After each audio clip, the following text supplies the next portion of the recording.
welcome to this week's episode of The Wire Wrap. I am Jahnavi. It's been an eventful week in India's domestic politics and foreign policy landscape. Yesterday, Rahul Gandhi has said that the Election Commission is responsible for voter theft during the 2024 Lok Sabha elections. Meanwhile, the special intensive review of electoral rolls in Bihar has come to an end, but questions around it remain. The Donald Trump administration in the US has announced that Indian goods will be facing a 50% tariff in US markets. With me today to discuss all of this, I have Professor Manisha Priyam, who is a distinguished visiting fellow at Monash University, and Siddharth, Varadarajan, a founding editor at The Wire. Thank you both so much for joining me. Now, if we start with what happened yesterday. Now, Congress leader Rahul Gandhi has been saying for a few days now that he has evidence to show that there has been collusion between the Election Commission and the Bharatiya Janata Party and large-scale voter fraud in the electoral rolls. He earlier had planned a press conference that was postponed because of the death of Satyapal Malik, and yesterday when it happened, he presented a slideshow with images from the electoral rolls to buttress his claims. Now, he presented data particularly on one particular constituency in Karnataka, which is Mahadevapura, which is part of the Bengaluru Central Lok Sabha seat. This seat has 8 assembly segments, of which the Congress had won 7 in 2024, but lost Mahadevapura by 1,14,000 votes and so lost the entire seat. Now, I'm going to read this out to get the numbers correct, but Gandhi has said that 1,250 votes were stolen in this segment in 5 different ways. He said there were 11,965 duplicate voters, 40,009 voters with fake and invalid addresses, 10,452 bulk voters or single address voters, 4,132 voters with invalid photos, and 33,692 voters who misused Form 6, which is what is used to register new voters. Now, while the Congress has studied this particular constituency, and he said it has taken them 6 months to collate all of this, and Gandhi showed the pictures of the electoral rolls with the photos that were matching with the names that were the same in different constituencies and things like that, in different booths, he accused the EC of trying to thwart investigations of this kind by first refusing to provide voter rolls in machine-readable formats, and also by saying that CCTV footage from polling booths is deleted 45 days after the election takes place. Now, he has asked the EC to provide both of these things that he says are now evidence, these machine-readable voter rolls and the CCTV footage. Now, the EC has responded by saying that Gandhi's claims are misleading and that if he is to be taken seriously, he must make these claims under oath. Gandhi has said that what he says publicly is what he believes to be true, and there is no question of saying these things under oath. Now, what we saw yesterday was perhaps the most concrete demonstration of what leaders like Rahul Gandhi have been alleging in terms of discrepancies in the voter rolls. The documents he showed were the EC's official voter lists, and the EC hasn't said that these lists are wrong or false documents. So I want to start with you, Professor Priyam. What do you make of this entire situation? What should happen next in a democracy like India? Certainly, without doubt, the Election Commission has to come clear, providing the same documents in machine-readable form, etc., providing the video footages. All of this is the responsibility of the Election Commission. Remember, if some of these claims were being made in the House of Parliament, you wouldn't be asking a member of Parliament or a minister to be doing so under halafnama or oath. So for the EC to be responding in this way and so quick seems like having shot back at something, but this does not go down well, is how I would like to begin with, absolutely clearly. If you want me to elaborate on something, I can do that, but the point is, the EC has to immediately come up with some bundle, not just of facts, these are right and these are wrong, but trying to explain the process itself. And, the citizens are waiting and watching. As of now, it's not an accusation. It's a body of knowledge that has been presented. It's a very unique moment in India's electoral history. Remember, before this, citizens of India have never been victims of having become data of this commission or that commission. Citizens don't have a voice. Those who can analyze data on this scale and have the capacity to do so, they can speak on their behalf. So voice is no longer a simple mechanism for robust democracies. Voice is mediated through robust data analysis. It can be done by those who have the capacity, those who entered the data in the first place, those who analyzed and categorized it. And in this case, the Election Commission, which is an autonomous constitutional body, needs to come up and explain what is it that it did or why it may have occurred. Remember, as academics, we know there can be 10% margins of error either on the side of the EC or on the side of Rahul Gandhi.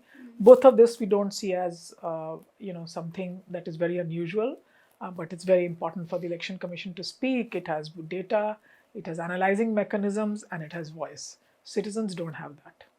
But the response we've seen so far seems to be not really headed in that direction, in which all they have said is that this is misleading and he doesn't believe himself, as opposed to saying that this is why he's wrong. I mean, how can you be wrong if you don't believe yourself? Or, I mean, these are not mechanisms.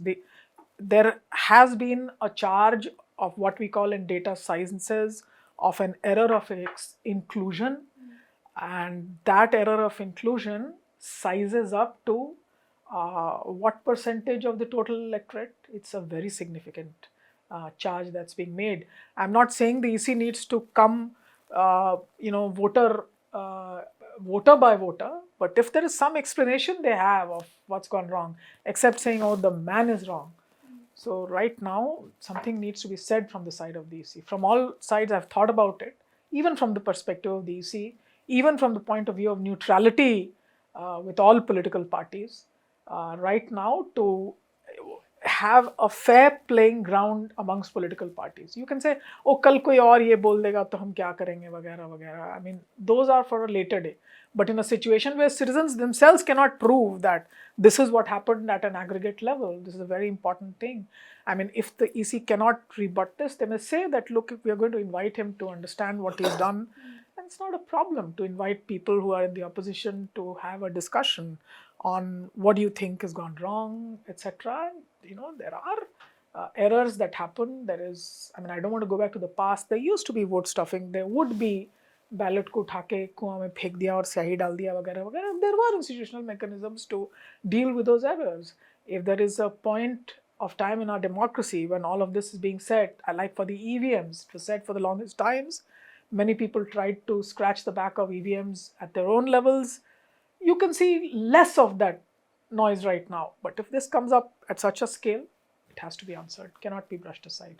I think from a statistical point of view, if there was one lacuna or one gap in Rahul Gandhi's otherwise very persuasive reasoning, it is this, right? That he has established that you had a lakh plus kind of extra voters, and this lakh plus extra voters is very similar to the kind of margin with which the BJP won. And the leap of faith in Rahul Gandhi's presentation is that this entire chunk of 1 lakh plus people whose presence on the voter roll cannot be explained, that the entire vote that these guys, first of all, that all of them voted and that they voted for the BJP, right? That's the leap of faith that Rahul Gandhi was making. And I dare say that by its reaction, the Election Commission has sort of, conceded that argument, right? It's sort of, I would say there's a certain guilty conscience at play. If you look at the pretty rubbish kind of reaction we've seen from the Election Commission, right? What does it mean to say submit something on oath? Evidence is put in the public domain. It discloses wrongdoing on a massive scale or errors on a massive scale. As a public authority responsible for that data and for that process, safeguarding elections, you should look at that information which is in the public domain and say, okay, this discloses something that I need to address. It's like, let's say there's a road accident and the police are confused as to how this accident happened. And then a citizen, comes forward or puts a video in the public domain of, how a certain accident happened. The cops are not going to say, nahi, first you submit this video on oath, only then I will take it into consideration. Nobody operates like this, right? You operate like that only if you are you fear that what Rahul Gandhi is saying is, that he has actually identified something which you already knew about, right? So this say it on oath thing is crap. To the extent to which the Election Commission or UP, the Chief Election Officer, tried to engage with the president, took issue with one name.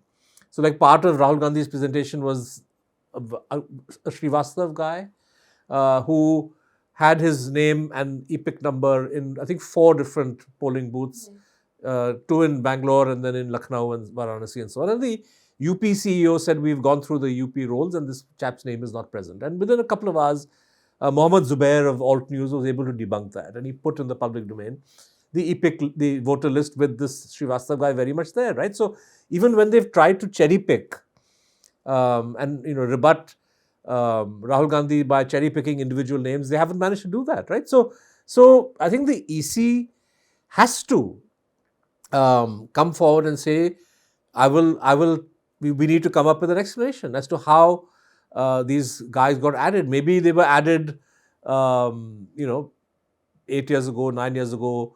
I'm saying that there is a backstory to this which needs to come out. And I think for the EC to duck this, and I'm sorry to say for the kind of wider, Indian media to ignore this, and, for the BJP to simply brush this aside, all of this speaks of a guilty conscience.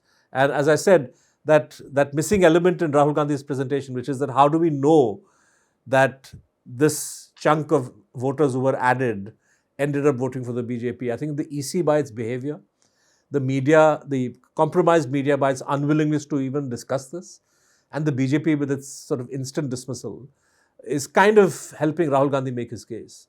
And I think that's what is pretty interesting here. And I don't think in a democracy, the EC should be allowed to get away with simply saying that, unless you give it an oath, you have to investigate this. Professor Priyam, I wanted to ask you also about the kind of media portrayal that Siddharth was mentioning, that in English newspapers we saw it, but except for the Hindu, it was kind of low down on the front page. In Hindi newspapers, often it was barely covered at all, and also similarly on television. You were saying earlier how, information like this already is hard for people to come by. Now, when a bit of it is being released in the public domain, if that is also not really taken to the people other than on social media or through political parties directly trying to engage with the people, what does that mean for a democracy? No, I mean, obviously this kind of a news, for example, evolving a counterfactual to what the Election Commission has said, but even more, it's important for us to even engage with what Rahul Gandhi is saying. For example, one of the points that he said, to have a leap of faith to, let me argue the counter to Rahul Gandhi. The BJP candidate even won in a few assembly segments. The leads were 30,000, etc. in some. So it was a give and take battle that was happening till Mahadevpura is opened up. So if the Election Commission comes clean, it's not necessary that it'll prove a case for or against. This person has won quite a few of the elections in the past. Mr. Mohan has won quite a few of the elections in the past. But on the other side, since I see Bangalore Urban very closely, I can tell you that there are other reasons why, researchers have hypotheses. They would like to be nullified at the prove me wrong is what I live by. I don't have a truth in me. Now, what are the things that I'm thinking about, that why Mahadevpura? Because Mahadevpura has a large floating population, all the IT parks, etc. are all there. So you have a middle class in apartments, but you also have a captive underclass, which is floating in from here and there. So I'm not connecting anything, I'm not correlating, but data has a social life. And in this case, data has a political life. It's become partisan.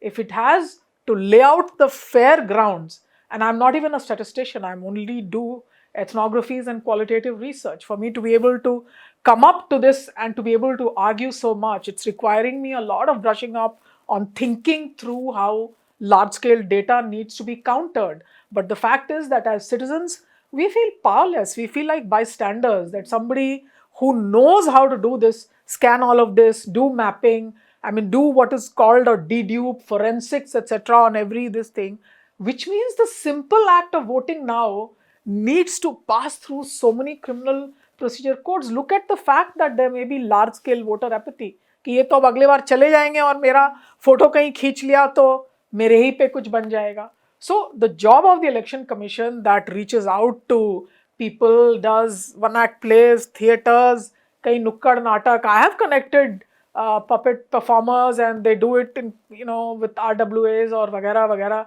And we've always said it's free and fair, and election day morning when I'm on television, we are shown visuals of how there are paintings here and this is a pink booth, etc. The Election Commission now needs to come up and say, I mean, that's one side. On the other side, I've been constantly saying this for a while, political parties need to have what are called people statistical commissions. They don't need to listen to voices like ours that are talking still in terms of a little dense vocabulary, which is research oriented, which allows us to move the ground on abstract data. But how do people understand as to what's the kind of fault or error that's being heaped onto them as a new political reality without any fault of theirs? That's how I look at it. More powerlessness ensues, and I think for this political reason than any others, the EC needs to come out and make engaged citizenry out of us. Ultimately, we have a choice. Where we vote is our choice. It's a right we like to protect. But the EC at this point of time needs to come out and have new basis of engaging with the electorate and justifying to them that, look, your vote is protected.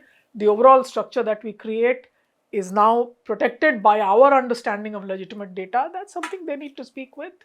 I mean, on oath, they need to say that, look, what we have is correct. So, Jahnavi, if I can just add one more point. The controversy which happened, a year and a half or 2 years ago, when the Ashoka University professor Sabyasachi, he published pretty arcane academic paper full of econometrics, very difficult for most people to understand, right?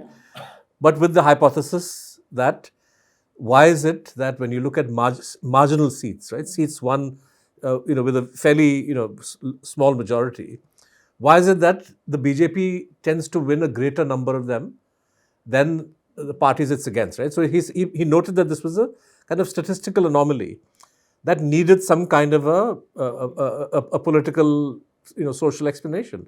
And, the kind of oversized hysteria and hysterical reaction that his paper generated suggests now, in the light of what Rahul Gandhi has presented with a great deal of granularity from this one constituency, that maybe Sabyasachi Das was onto something, right? So this, until that paper, all debates about the integrity of the electoral process were revolving around what I considered then and still consider now the red herring of the EVM, right? Ki EVM mein khel hai, EVM mein koi dhandli hai, machine mein koi gadbad hai, and the EC hasn't been fully transparent on the EVMs. That's a separate issue, but I think Sabyasachi hit on, was pointing to something that maybe the real play is happening in these marginal constituencies. And he of course was looking at minority. He had other elements in his analysis, but the idea that you can swing seats in your favor based on addition, and I think yesterday Rahul spoke about voter addition, but then he said we also have the phenomenon of deletions, suppression, voter suppression, all of which comes into play. But I think that this, I'm now, with the benefit of hindsight, can understand why the BJP went absolutely nuts. And the university, paper that very few people would be reading. And it would have been in the news for a day, and then everybody would have forgotten about it.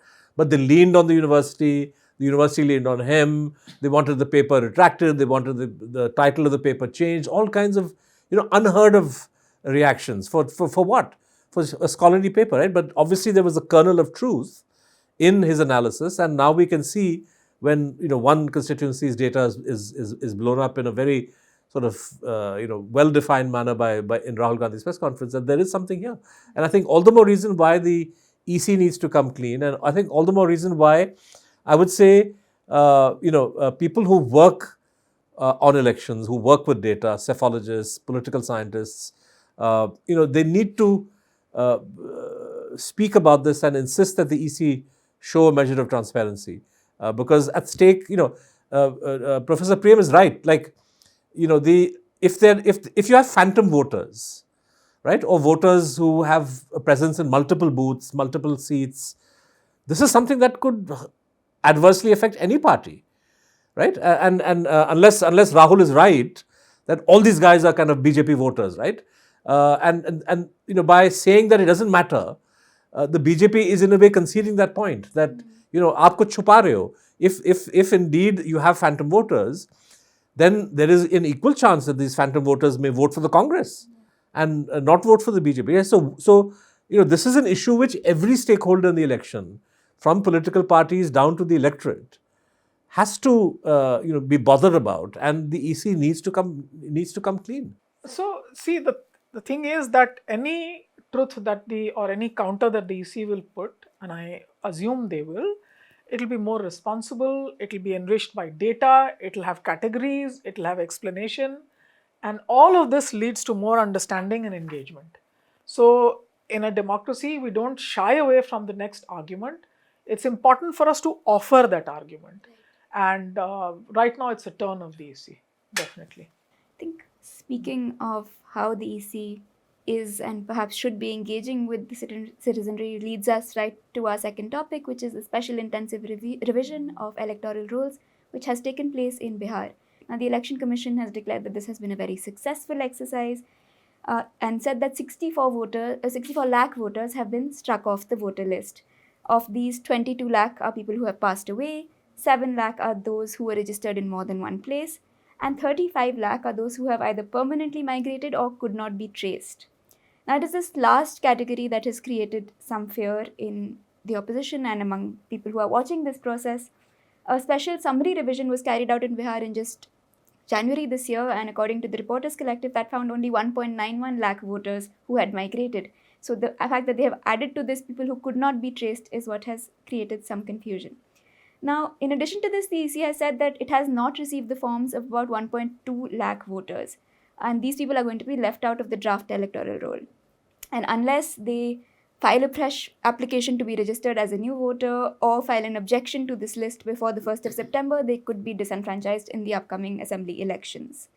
Now, a lot of the fear around this is also that this will happen among people who are already poor and marginalized. Our colleague Shravasti Dasgupta has done an article showing that some of the poorest and most flood-prone districts are the ones showing the highest exclusion rates. And 4 of the 10 districts with the highest exclusion rates are also among the 10 worst multidimensionally poor districts according to the Niti Aayog, which are Purnia, Kishanganj, Sitamarhi and Saharsa. Now, 3 of these districts also have a large Muslim population. Now, other reports have also said things like there are about 20 lakh new voters who should have made it onto this list but haven't done. Perhaps that will be a process that the EC wants to conduct later, but given how close the elections are at this point, all of these are things that have created concern. Now, from the time that it was announced, there have been questions around this whole exercise. A big one has been around the timing. And should it have been conducted so soon to elections in November, or is it the kind of process that needs maybe a year or even more than that to be done thoroughly? Another has been around methodology. Block level authorities able to really visit so many people, give them 2 copies of the form, make sure it's filled correctly, collect these documents from them. Another is whether this election commission should be an arbiter of citizenship. And then there are these fears of mass disenfranchisement. Siddharth, if you'd like to start us off on your big picture view of what's been happening. So I would say I'll start by what I said earlier on Rahul Gandhi's, the 3 categories that he mentioned, right? So additional or phantom voters is one form of tilting the electoral battlefield. Then you have voter deletions, and then you have suppression of voters. So voter deletion refers to the removal of names, removal of bona fide voters from the electoral rolls. And voter suppression would be when you have somebody still on the electoral rolls who is unable to cast her or his vote. And we saw examples of this in the 2024 Lok Sabha election from Uttar Pradesh, and we've seen it elsewhere from time to time. I think the SIR is an exercise that is officially intended to delete names that should not be on the rolls, right? And now, in a democracy, there's no reason why one should object to that. After all, even Rahul Gandhi's exercise of pointing to 104,000 or whatever thousand people, if there were an SIR conducted in Karnataka, one would hope that these names would be kicked off, right? But you don't need to do an elaborate exercise where you have block officers individually, you just have to look and see Harkirat Singh Dang appears in 4 places. And so there is a problem here, right? In one constituency, how can he be in 4 booths? So the EC has not done that kind of exercise, simple deduplication. Instead, it's trying to, repopulate the voting list from scratch. as far as voters beyond a certain cutoff date are concerned. Right? And that's it's madness. It's madness because in this country, the default, like in India consciously chose to not have a system where citizens are required to enroll, unlike say in the United States. And part of the reason why you have historically low voter turnout, and if you look at the manner in which voter turnouts were managed, this is a clear way to ensure that poorer people, African Americans, and when women got the vote, women wouldn't vote because there was a fear that they would vote against authority, right? Against the establishment. So India chose that the people have an inherent right to vote. It's the EC's duty to ensure that they are able to cast their vote. Instead, you're having this equation flipped around where the EC says you must now enroll. And having said that, which I believe they should never have said, you are now creating all kinds of obstacles for that enrollment process by demanding documents that people may or may not have. And even when people have voter ID cards or other cards, you're saying this is going to be accepted, not accepted. And there's a high level of discretion, right? So given the backstory of the way in which the Election Commission has behaved, and I think so far in our discussion, we have taken the EC and the EC's role as a constitutional body at face value. We've said, yes, it's a constitutionally empowered body, and we've assumed it to be impartial. Evidence suggests over the last 7-8 years, and particularly over the last 2 or 3 years, that even if you were to just look at 2024, you had the Prime Minister in the last Lok Sabha election make 100+ speeches where he directly vilified Muslims. All this nonsense about your Mangal Sutra will be taken and given to Muslims, your cows will be taken and given to Muslims, all kinds of targeted, I would say, hate speech that is it's illegal under Indian electoral law. It's illegal under even standard criminal law. But certainly the EC, as the policeman or the watchdog body for elections, should have called out and actually prevented Mr. Modi from making those kinds of speeches. They did nothing of the sort, right? And there's lots of other examples to show how the EC has kind of behaved a bit as a handmaiden for the ruling party. So against that backdrop, when you have an exercise of this kind launched at the 11th hour, with no real explanation as to why it has to be done now, and with all kinds of obstacles being placed in the way of particularly poorer voters. I was looking at data for the rate of illiteracy among older women from the scheduled caste or minority community. Like, it's much, much higher. We're talking of rates perhaps as high as 70% for some age groups. So, you're making it so much more difficult for voters from marginalized or poor backgrounds to exercise their rights as citizens. So I think the whole exercise was conceived badly, and the way it's been implemented, there's so much information now in the public domain from the grassroots level to suggest that this has not operated in a professional way as it ought to have. So I think that somewhere down the line, this whole process is going to end up with reduced. I mean, you're going to have voters, and I think the game, and I'm being very blunt here, the EC will find it very hard to dispel the impression that this whole exercise has been launched with a view to striking off from the rolls voters who would vote against the BJP/NDA. Now we have petitions against this exercise currently being heard by the Supreme Court. The Supreme Court has repeatedly said that the EC should accept voter ID cards and Aadhaar cards as proof, which were not listed in the 11 documents that the EC had said they would accept. The EC has kind of dithered on this and said that they need an additional document as well. But the Supreme Court has also not stayed the process. So the draft electoral roll stands as it is, and claims are probably going to come in the next month, and we will see what the final roll is. But so far, Professor Priyam, what are you making of this exercise? So allow me a moment to categorize or classify my arguments into one which is slightly based on a larger picture and draws from my understanding as a researcher, but a second part that draws from what the grounded experiences are. Remember, data has a life, it has a social life, it has a political life, and fortunately for once, ethnographic data with your ground to the ear matters very much. Now, I would begin from the ground to go back to the idea, who is responsible for that one poor person who has lost his home or her home in the Katav of the Ganga and live under blue tarpaulins. The Ganga's shifted its course, and this happened just as the SIR was set out, right? It's the same state, as I will tell you, that's handling bare lives. And of the things that the Bihar state gives to these people are not just the blue tarpaulin, गाय भैंस के खाने के लिए चारा भी दिया जाता है, ठीक है? So this life is unimaginable to those of us literally who sit here and talk about these things. But it is those bare lives that we are asking that in the midst of this, raise your hand and say, I count, right? Now, I'm going to leave that vignette with you, but come back to the broader argument. Mr. Rahul Gandhi, yesterday as a leader of the opposition, has given arguments backed by his data and his categorization of what are known as errors of inclusion, inflating the voter list, and he's categorized the types by which, subcategories by which this has happened. Remember, there's another one which is called the errors of exclusion. Okay, now the errors of exclusion, I see people in a huff ranting out saying so many were dead, so many this, so many that.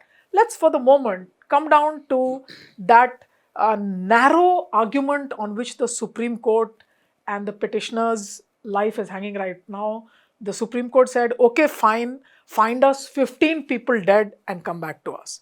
Now, just think of that. That observation is about dead people. Those dead people will not be walking for themselves or talking about themselves. Those who prepared the list must have done so on the basis of death certificates. The right hand of the state is making these electoral rolls. The left hand of the state has the death certificates. I doubt if my fellow villagers have death certificates of all those who've died. I have to rack up, one disclosure, I am a Bihari. My mother and I actually checked up whether she has my dad's death certificate or I have it. She lives in our village and I live here. So the death certificates. Now, why I'm honing on to this point is that the Election Commission would have, classified people as dead based on either death certificates or the booth level workers who are gathering this data, having gone to homes and asking 3 लोगों से कि ये जिंदा है क्या नहीं है, और 3 लोगों ने अगर बताया हो कि हाँ नहीं जिंदा है तो मर गए हैं. So simply asking for even one category of data, that of the dead, please provide us whether dead by certificate or dead by others saying they are dead, and please categorize this by geography, whether it is in this geography, this assembly constituency, this booth, can lead to a people's level verification. A Gram Sabha can tell you that in my village, dead or not. So I think that will be a starting point.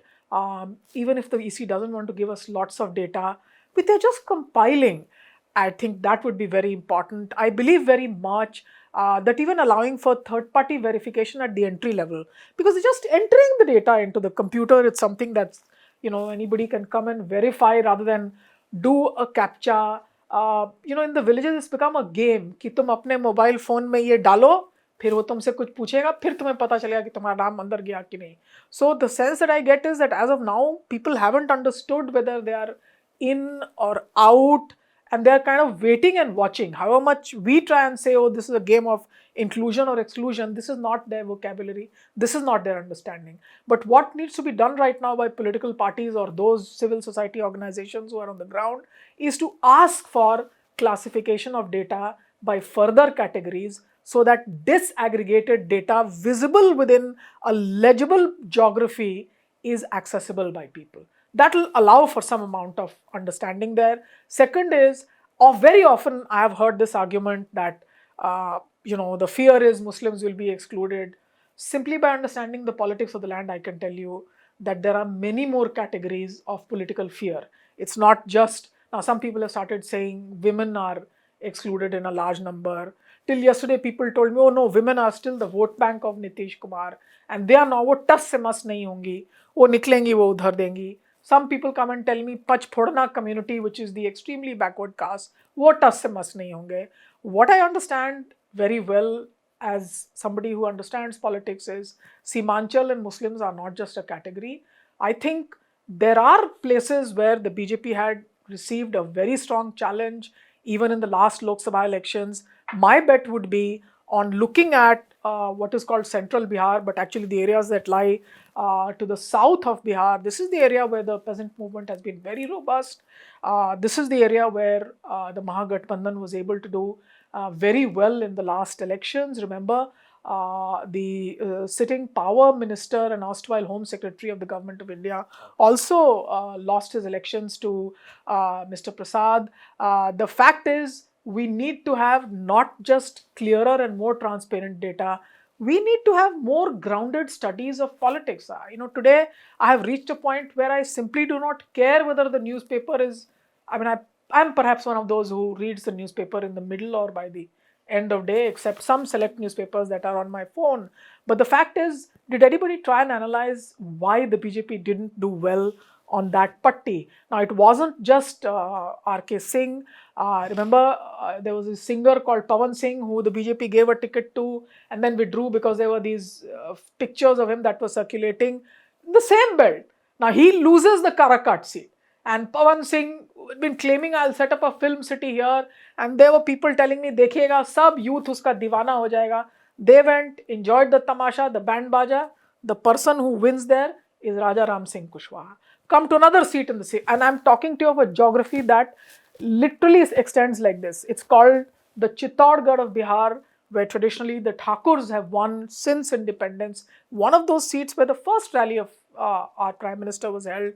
Now, Sushil Singh loses that election to another Kushwaha leader. So, you have to understand the granularity of politics to be able to understand what is shifting. Now, my political sense is that the BJP has also built its politics, remember, very strongly in all of eastern UP and large parts of Bihar on the back of a newly emerging Kushwaha caste. Samrat Chaudhary belongs to that caste. In Uttar Pradesh, some of the political leaders that the central leadership of the BJP backs, Mr. Amit Shah, especially, Keshav Prasad Maurya, etc., all Kushwaha leaders. But, the fact is that in the elections, the votes of the Kushwaha leaders and the victories of the Kushwaha leaders have been with the Mahagathbandhan. So I believe it's not just about, a minority angle. There may be, I don't know, why should I presume? Let me see the list.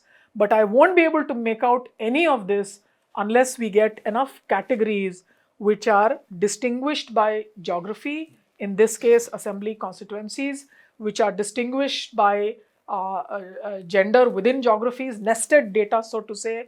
I also need data, especially for the dead, since that's where my life is hanging. If I were dead, then how would I speak out? That's the conundrum in which I live. And if I were dead, my rights would be protected.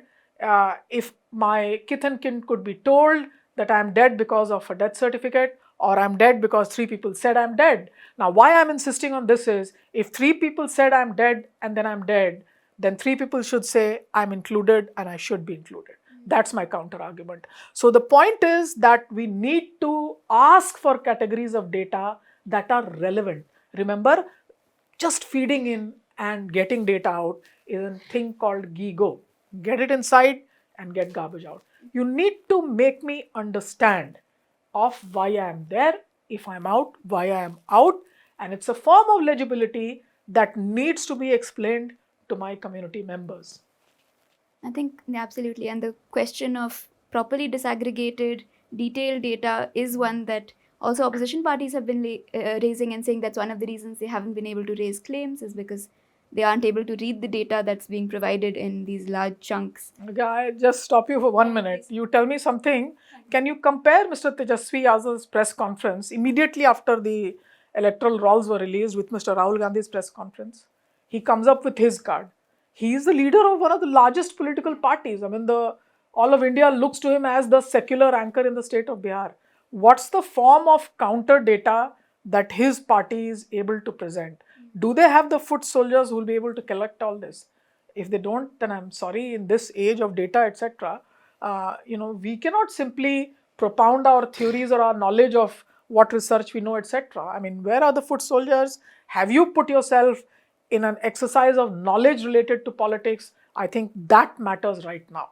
And that's where the BJP has always excelled, right? Because the legendary sort of granularity of their whole electoral machinery is what has stood them in good stead. But I think this is something what Professor Priyam is saying is that all opposition parties need to have boots on the ground, actually, that can verify and cross-verify. I think just for reasons of time, though I'm sure we could talk more about this, I'm going to move to the third topic for today, which is the US tariff announcement for India. Now, India was already facing a 25% tariff because of what Donald Trump is calling reciprocal rates because of India's own tariffs.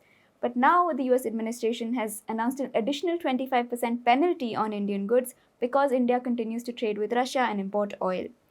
Now, India has responded by saying that this is extremely unfortunate and that the Trump administration is putting this penalty on something that other countries are also engaging in for their own national interest, but somehow is only picking on India.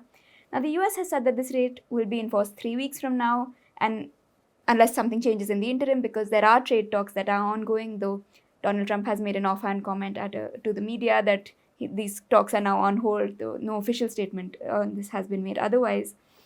Now, at the moment, pharmaceuticals and smartphones are exempt from these tariffs, but there's a bunch of Indian labor-intensive industries like apparel, textiles, clothing, specifically, and also furniture, shrimp, and others that could see a big blow if this 50% tariff were to in fact go ahead. Now, I think it's impossible at this point to say what the Trump administration will or will not do, and so I will not ask you about that. But the opposition has said that this latest additional 25% that brings the tariff to 50% is an attempt to arm twist India to agree to a trade deal that perhaps benefits the US more than whatever talks they may be in now.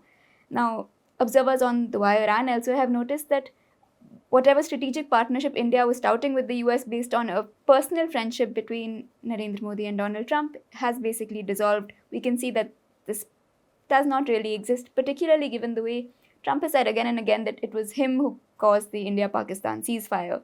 Now, the Indian government has said repeatedly that this was a bilateral affair, no other country was involved, there was no pressure. But they are not naming Trump directly, despite his repeated claims to have been the one who's responsible. Now, this lack of this decision not to name Trump has also been clear recently when there was a call between the Indian Prime Minister and Brazilian President Lula. Now, Brazil is also facing a 50% tariff but has responded very differently. Lula has been speaking out against what he's calling this unilateral attack on his country's sovereignty. And their readout of the call in Brazil's readout, again, the same words were mentioned, this attack on multilateralism, this unilateral tariff decision. But the Indian government's decision did not mention any of these words, did not talk about tariffs or economic pressures.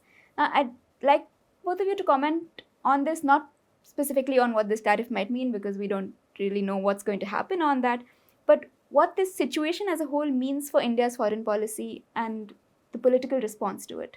If I go first, yeah. I mean, I think there is a backstory to this, right? Which is that for the past 11 years, Mr. Modi has consciously tried to pull India closer and closer into the US orbit, in economic terms, in strategic terms, political terms. And there is a backstory to Modi's attempts because this has been the Indian policy going back to the end of the Cold War.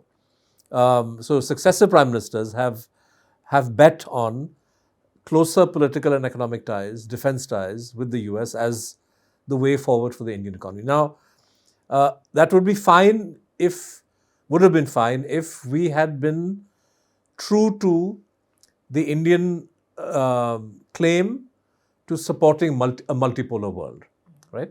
And had we ensured that in terms of defense, strategic alignments, trade, our export of services, an equal sort of emphasis was given to all parts of the world, right? That hasn't happened. And under Mr. Modi, there was an even, like if Manmohan took us so far, if Vajpayee took us so far, Modi has pulled us even more tightly into the US embrace on the assumption that this is going to pay off for the country. He even lobbied for Mr. Trump's re-election, and now is paying the price for that. And I think the speed and eagerness with which he went to America soon after Trump's inauguration would have also sent signals to the Americans that here is a leader who is beholden to me. He wants to be ingratiating.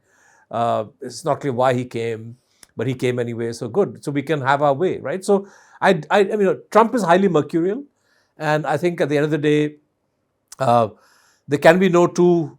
I mean, he's a disaster for the U.S., for the world, and but the fact is that you have created a situation where the already sort of fragile psyche of Mr. Trump and his oversized ego, which leads him to act in a certain way. You've kind of pushed him in the direction of being even harsher. You mentioned the India-Pak war and the role played by by US and Trump, or the role claimed that Trump has claimed. We don't know the facts, but certainly the fact that Trump announced a ceasefire does suggest that the US was involved, right? And so obviously for political reasons, Mr. Modi can't acknowledge that. So I think every which way there's been a major political and strategic miscalculation by Mr. Modi and his top advisors, right? And so that has brought us to the situation. I'm not saying that had they played their cards differently, Brazil, for example, under Lula has played its cards differently, and they are also being penalized. But I think that doing some kind of a course correction, even at this late stage, is important. So Lula has emphasized the importance of finding a BRICS level response. I'm not sure if this late in the, having India not having, there's no direct flight from Delhi to a BRICS, in fact, now you have the China flight restored. But for the last 3-4 years, there's been no Delhi Beijing direct flight. There's no flight from Delhi to South Africa. There's no flight from Delhi to Rio or to Sao Paulo. Flights are symbolic of and the reason you don't have flights is because the extent of economic ties don't warrant it, right? So we've neglected this for years. So now to imagine that overnight we can do something, perhaps not going to be that simple. And, you mentioned the sectors like, textiles. There are going to be very hard shocks coming our way because the 25% duty was high anyway. It's now become 50. Compare that to Pakistan. Compare that to, I don't know what the Sri Lankan rate is or the Bangladesh rate or the Vietnam rate, but these are all going to be less. Yeah, they're all going to be less than 50, right? So these are India's major competitors when it comes to textile exports. So there are sectors that are going to be hit and hit pretty badly, and the government needs to come up with a workable plan. There was and needs to find ways to exert pressure on the US and not simply take this lying down. As to whether Modi should name Trump, not name Trump, there are arguments both ways, right? If Modi starts directly attacking Trump, it's not clear to me that Trump is going to be even more willing to do a deal with you. Maybe he will be less willing, right? But there is, I'm not entering into the tactics, but it's clear that Mr. Modi finds himself in a bind. He had put all his eggs into the Trump basket, and now is scrambling to salvage something out of this whole process. And it's not going to be easy for him. And I think that it's the ordinary Indian producer, the small and medium enterprise, that's going to be paying the price for this. No, I'm not an economist, and the last thing I want to understand is trade between India and the US. But I do understand the fact that following neoliberalization and the many decades that we've had after that, private enterprise is the only way in which we can find middle class employment.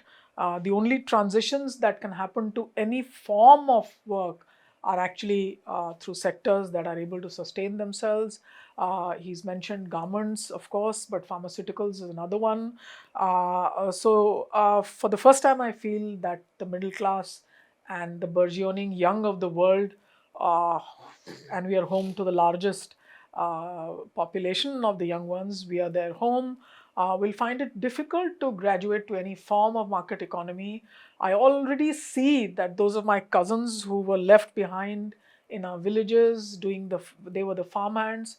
3 decades into my life outside my own home state, I see no way that either they or their children can even take that train to Delhi and make a life for themselves. It's that hard. So imagine if this is where the middle class is, if there are fears that come, I don't know whether it's happening or not, but if Trump makes us kneel down on agriculture, that would be such a bad thing.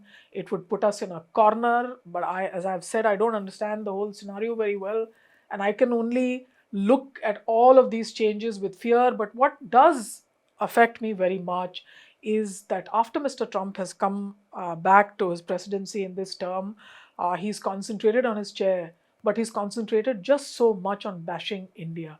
And that is something that, whether it's the war, it's the trade deals, it's the invitation, it does not miss my eye that there is not one opportunity where he's found wanting in taking a punch at us. Now, maybe there are some other countries who have comparable tariff rates at them, but has he gone to 30 public locations and said, oh, I did the peace deal, I did the peace deal? For some reason, his recall for India is very, very high. It is a form of public punching us back. I've spent a while in the US, and I have understood that our students, a large part of our students now move to the US. That's the highest destination for our students on household expenditure, remember. They're very scared. They say we won't come back home in our holidays. Their employment possibilities are in a jeopardy. So I look at the overall social fabric of what it could mean vis-a-vis agriculture for our poor, what it could mean for jobs back home, and what it means for the youth who are on sea. I mean, I look at them as, citizenless people, young people, ordinary people who don't have any rights where they go, and yet they are a source of the GDP of that country. Now, our country cannot sit back on the negotiating table and say, hey, Trump, hold on, you make so much of your money through our students. So what is it that has left our country defenseless to argue back with Mr. Trump? Now, we are people brought up in a generation when we were told that Swaraj and Swadhinta, these were most important. Paradhin to kabhi nahi hona hai. I think the national sentiment right now is just talk back to Mr. Trump and argue strong. Can I just add two things? I think that on the question of farmers and agricultural products, you see the Maidan has already been prepared by the farmers of India, right? Mr. Modi tried to push certain anti-farmer measures 2 years ago, and it's the farmers of North India, essentially, but around the country, who basically made him stop in his tracks and do a U-turn, right? So to imagine that he could have compromised or even entered into talks where the US would then push its products here to the detriment of Indian farmers was political madness. It was never going to happen, right? So today, Mr. Modi can say, I'm never going to concede this, I'm never going to concede that. मैं कोई भी कीमत अदा करने के लिए तैयार हूँ. The fact is that this country, the farmers of this country would never have allowed it. It would have been political suicide for him to do that. Second point, he has to tell us why he wasted the last year, 2 years, 3 years, I would say 10 years appeasing the United States on virtually every issue of consequence, right? Even if you look at the last year and a half, right? On nuclear trade, he said, I'm prepared to dilute the nuclear liability law. He has, we've been committing to US defense purchases. India has refused to condemn and take a strong stand against the Gaza genocide, Israel's genocide, in part because you also want to appease the United States. So, Mr. Modi has been appeasing. He remains silent on the mistreatment of Indian migrants who were deported in shackles and handcuffs. You name it. He has always, pulled his punches and not stood up for the national interest. So now you've created a monster. You've appeased a monster who has, been pushing you around for the last year and a half, right? So he thinks he can push you around a bit more. It would have been better if India had been firm and measured right from day one, rather than adopting this kind of ingratiating attitude, because that has, I think, encouraged Mr. Trump to push you around a bit more. It's been very severe, and especially because many people thought that, the Indian diaspora in the US, the supporters of Trump are the ones who are also the supporters of the BJP. So people thought there would be a one-to-one correspondence. And here they've been taught the real politic of international politics. In hindsight, I would say the partisan acts of, going and doing the endorsement of the electoral campaigns of Mr. Trump, or doing that event with Trump and Melania in Ahmedabad, I think that those were not things that were in our national interest. The country also doesn't understand now that we've just lost a war where everybody said that China was with Pakistan. There may be technical reasons. The real politic of international politics is beyond the immediate understanding of citizen politics.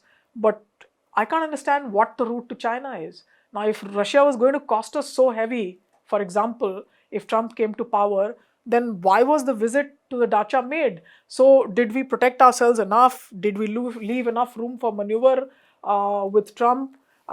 Did we understand the kind of penalties that China could impose us? Did we understand the games that Pakistan could play with us? Those are the answers that as a citizen I would like to understand. I mean, without much this thing, yeah. Absolutely. Okay, that brings us to the end of our discussion for today. Thank you both so much for joining me, and thank you all for watching.